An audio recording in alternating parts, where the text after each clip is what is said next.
You can carry a laptop in these bags, but it still looks like a handbag. I speak exclusively with the founder and owner of Alesya Bags, Alesya Macatol, for a special edition of Quintin's Close-Ups.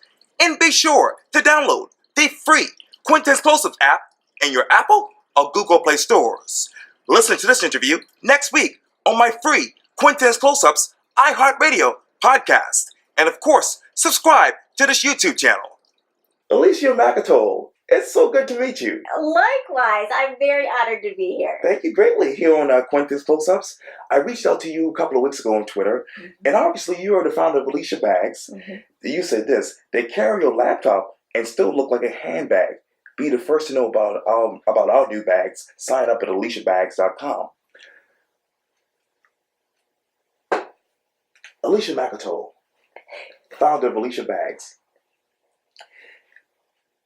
If I were to look in your bag right now, Yes. what would I find to describe you right now? Oh my gosh.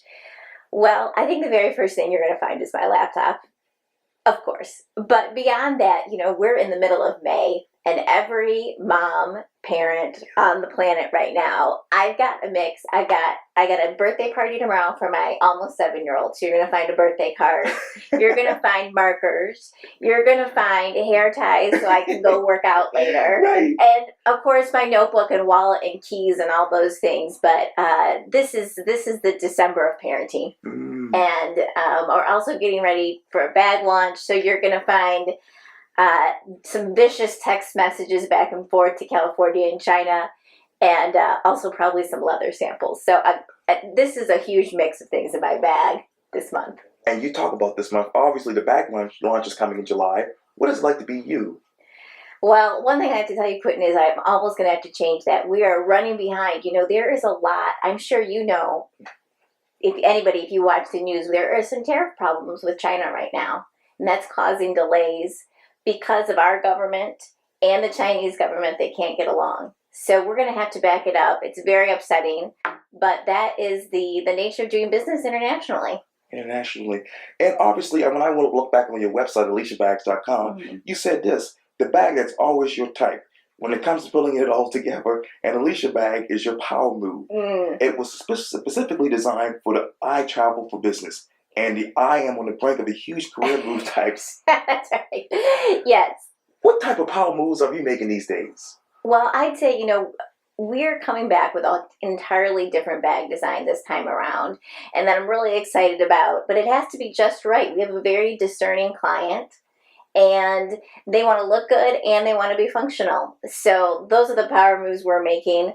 And my next move is, I just was on the phone with some folks in California, and I said, if I need to go over to China, which is something I haven't had to do yet, I will be going over there. So that's a huge move for me and for the company. And you just mentioned this just recently. Obviously, your bags are sourced and crafted here in America. You said this: with elements from coast to coast, Napa to New York. The entire Alesya Bags line that is handmade in Massachusetts, USA. Yeah, so that is very interesting you bring that up. So I think it's important for people to understand the last bags were made in Massachusetts and all crafted here in the United States. And since then, the climate has changed. That factory has closed, and the man who owned it has retired. But this is the climate in the United States right now. Very similarly to, iPhones. Oh, yeah. They're crafted, they're designed, everybody knows, in California, but they're made in China. Right. And that's because the facilities aren't here in the United States anymore. So we had to go back to China for that reason. We hire local people, but then we have them made overseas because of the nature of the beast right now. Let me reset and talk about you. Obviously, You just mentioned about your almost 7-year-old child. Yes. And you're a mom, you're a wife, you're an entrepreneur. Yep. I know that on your website you said this: I know some women only work because they have to, but I've actually flipped that around and said that I have to work because I truly love it. Work is simply my favorite thing. In fact, I've been working since I was 14, obsessed with the idea of getting something important done. What is that something that has to be important done right now? For right now, it is getting this next bag launched. But what I've come to realize in my last 10 years of entrepreneurship is that it isn't always about work. And that is heartbreaking for me to realize. But I think it's so true for so many people right now. Whether you are raising a family, which is the season of life my husband and I are in, whether you're fighting for a cause, which I think so many people are in that season of life right now, or whether you're fighting not so much maybe a political cause, but maybe you have a different cause. You know, my father died of pancreatic cancer, and we've become very involved in cancer support and cancer research. And so it's made me realize as I go through my life, there is more than just one thing. And for a long time, for me, that one thing was work. But it's unrealistic to think that most people can focus on just work. Just work. Mm-hmm. What is your season of life? Oh man, my season of life right now is, it's that awful word balance. And I really don't believe in it. I really don't. You have to decide what's the most important at that moment and go for it. And right now, you know, we've got 2 young girls that were super important. My husband has a career that's also important, and we've been married now. My oldest daughter is 10. We've been married nearly 13 years, and that is important too, to keep that marriage number one. So I would say I've got a little bit of everything, but it's much different than the season of life when you're having children. Now we're raising children and growing a business, and those 2 things can be done much more easily together than when I see a woman that's pregnant or a father that's carrying a newborn. Right. Wow. That's a lot. That's a lot. It really is.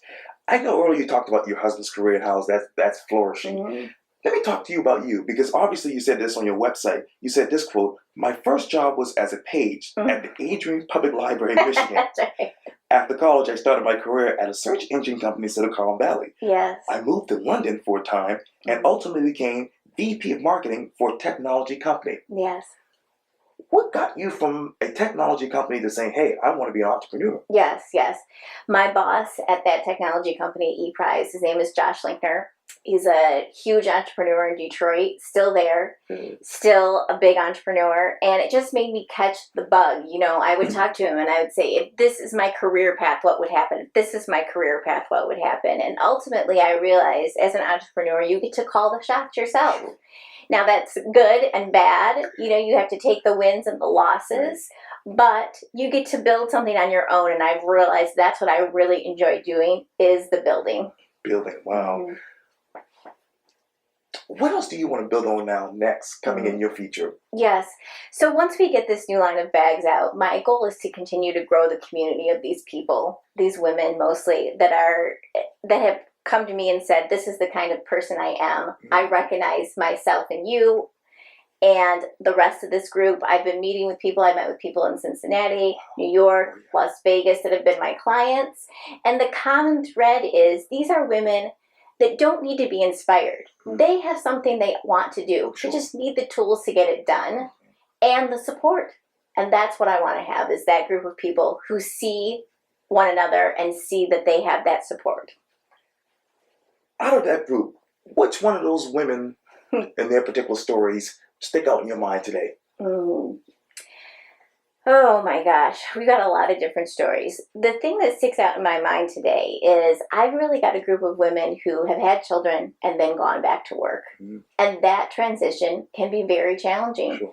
You know, I can remember thinking, I definitely am going to go back to work. There won't be any trouble with that. And then when you try, it's hard.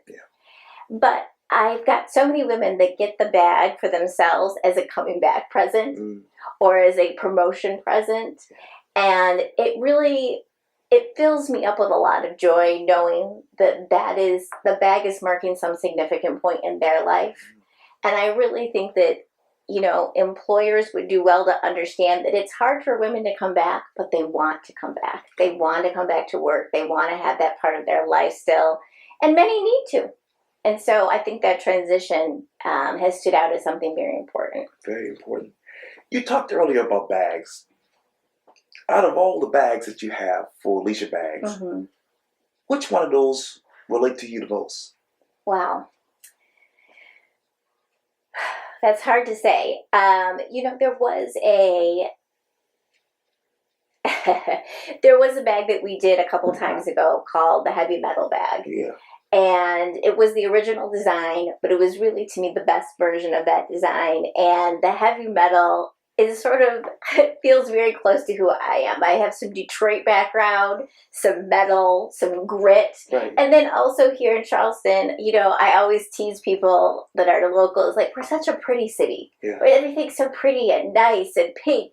So it's the beautiful bag, but also with the Detroit grit. So both Charleston and Detroit now are definitely in me and part of me, and that bag really represented that. Represent that. Mm-hmm. Well, when are you going to have your own store here in Charleston?